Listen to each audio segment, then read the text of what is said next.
ഇന്ന് നമ്മൾ ഉണ്ടാക്കാൻ പോകുന്നത് നല്ല ചൂട് ചോറിൻ്റെ കൂടെ കഴിക്കാൻ പറ്റിയ ഒരു അടിപൊളി ചമ്മന്തി കേട്ടോ. തീർച്ചയായിട്ടും ഇതുണ്ടാക്കി നോക്കണം. ഇതുണ്ടാക്കാൻ വളരെ സിമ്പിളാണ്, വലിയ പണിയൊന്നുമില്ല. സ്റ്റൗ കത്തിക്കുക, ഒരു പാൻ വെക്കുക.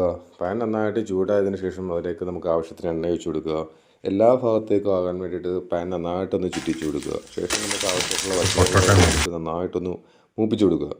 നന്നായിട്ടൊന്ന് മൂപ്പിച്ച് കൊടുത്തതിന് ശേഷം അത് മാറ്റി വെച്ചതിന് ശേഷം ആ എണ്ണയിലേക്ക് തന്നെ പപ്പടം ഇട്ടിട്ട് 2-3 പപ്പടം എടുക്കാം. പപ്പടം ഇട്ടിട്ട് നന്നായിട്ടൊന്ന് പൊള്ളിച്ച് കൊടുക്കുക.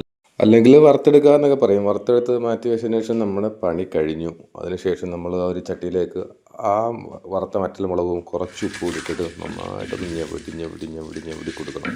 നന്നായിട്ടൊന്ന് ഞെവിടിയതിന് ശേഷം ആ ഉപ്പും മുളകും ആ വറ്റൽമുളകിൻ്റെ അരിയെല്ലാം നന്നായിട്ടൊന്ന് ഇളകിയതിന് ശേഷം അതിലേക്ക് ഈ വറുത്ത പപ്പടം വെച്ച് കൊടുക്കുക. എന്നിട്ട് ഒരു പൊട്ടിയരി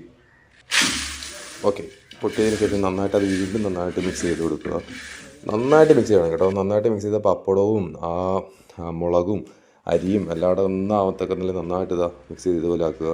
ശേഷം നമ്മൾ അരിഞ്ഞ് വെച്ചിരിക്കുന്ന കൊച്ചുള്ളി ഉണ്ടല്ലോ, ചെറുള്ളി അതിലേക്കിട്ട് വീണ്ടും ഇങ്ങോട്ടൊന്ന് ക്രഷ് ചെയ്ത് കൊടുക്കുക. നന്നായിട്ടൊന്ന് ക്രഷ് ചെയ്ത് കൊടുക്കുക.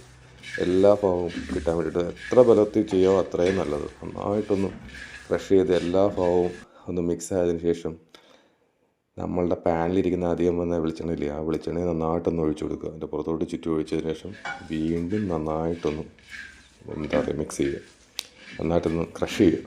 എല്ലാ ഭാഗവും നന്നായിട്ടൊന്ന് നല്ല രീതിയിൽ ഞെവിടിയെടുക്കാനൊക്കെ പറയും നമ്മുടെ നാട്ടിൽ. അപ്പം ഇങ്ങനെ ഇരിക്കും, ഇത് കണ്ടോ. എന്നിട്ട് നമ്മളൊരു ഈ പറയപ്പെട്ട പാത്രത്തിലേക്ക് നല്ല ചൂട് വെള്ള ചോറ് ഇട്ടുകൊടുത്തതിന് ശേഷം ഈ ചെയ്ത് വെച്ചേക്കുന്ന ചമ്മന്തി മാത്രം ഇട്ട് അതിലേക്ക് ഇട്ടിട്ട് ആ ചൂടും ചോറും ഈ പപ്പടവും കൊച്ചുള്ളിയും മുളകിൻ്റെ അരിയും ഇതെല്ലാം മിക്സ് ചെയ്തിട്ട് ഉള്ളൊരു ചമ്മന്തി. അതൊന്ന് കഴിച്ച് നോക്കണം കേട്ടോ. ഭയങ്കര ടേസ്റ്റ്. ഇത് മാത്രം മതി കഴിക്കാൻ. ആയിരിക്കുന്ന ചോറ് മൊത്തവും ഞാൻ തിന്ന് തീർത്ത്.